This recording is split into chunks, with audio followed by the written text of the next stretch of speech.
One of our young men earlier this year went down to the grocery store about 10 o'clock at night to get one of the most basic food groups, donuts.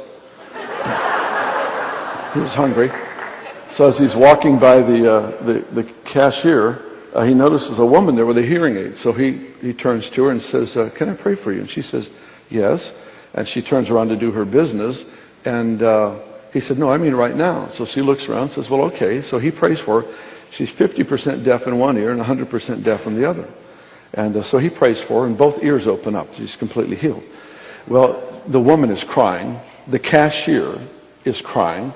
The woman behind the counter is going, "This is God. This is God." Our young man is going, "This is God. This is God." Woman has got healed. She's just crying. That, up to that point, is absolutely a normal event. We have that happen just around town all the time. Because our conviction is, if the gospel doesn't work in the marketplace, it doesn't work. So at that point is where it takes a turn for the better. That right there is average. Now we're going to hit the home run.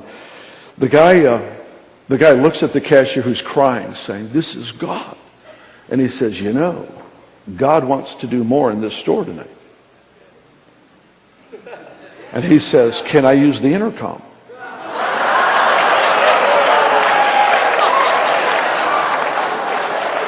So she looks at him and says, "This is God." She teaches him how to use the intercom. So he takes the intercom and he goes, "Attention shoppers. God just came into the store. And he healed a woman who was deaf at cash register number 10. And then he says, "Ma'am, come here." And he gets the woman over. "Tell them what God did for you." So she gives her testimony on the intercom of the grocery store.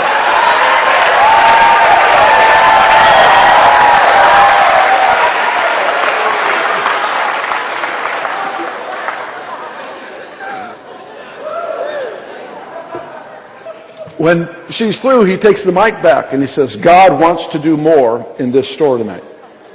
I heard the words, new hip. Someone in the store needs a new hip." He says, "Carpal tunnel. God is going to heal carpal tunnel." And he starts giving these words of knowledge. And he says, "If you want to receive prayer, I will be at cash register number 10.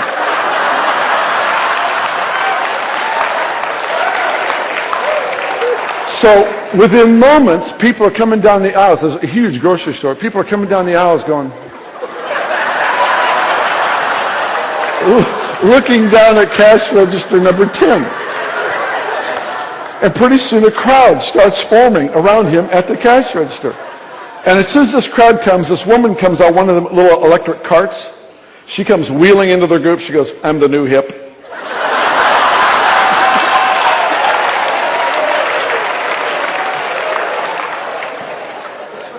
So he lays hands on her, begins to pray for the hip. He says, "Now, ma'am, move that leg." And she said, "If I do, it'll hurt." And so he talked to her about how faith needs an activity, and told her to move the leg. And she moved it, and she went, "Oh." And he says, "What?" She said, "It doesn't hurt." He says, "Then I suggest you get up and walk." She gets up, she starts walking completely well across the store. Everybody, you got to realize this is like one of the events listed in the Bible. Everybody there knows nothing. And they're going, "Wow." Just impressed what God was doing. Pretty soon a guy pushes his way through the crowd, just like in the Bible. And he says, "I'm a piano teacher. I do concerts. It's how I make my living. And I can't play. I have carpal tunnel so bad. Do you think God would heal me?" And he said, "Yes, of course." And he prayed for him. And his hands turned to fire. And he began to shake his hands. "My hands are on fire. My hands are on fire." And we've always told our people that hot is good. If it's hot, that's a good sign. So within moments, this guy is healed of this problem. And he told the guy later, he said, "When I came into the store, it's the first time in my life, when I came into the store tonight, I said to myself, wouldn't it be great if the pain stopped tonight?" And the Lord heard that cry. He counted it as intercession, prayer, and he sent the man of God after one of the 4 basic food groups. he ended up praying for so many different people, and God just moved powerfully in the grocery store. In fact, so powerfully he forgot to buy the donuts. He never did. But when he was through praying for people, he's standing there thinking to himself, I ought to preach. I've got a crowd. So he starts preaching the gospel at cash register number 10.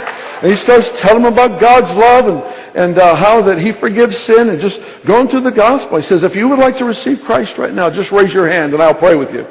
So he had an altar call right at cash register number 10. All these people got saved. He prayed to them. Just another trip to the grocery store.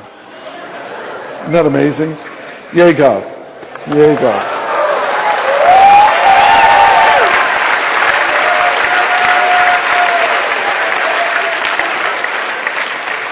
One of our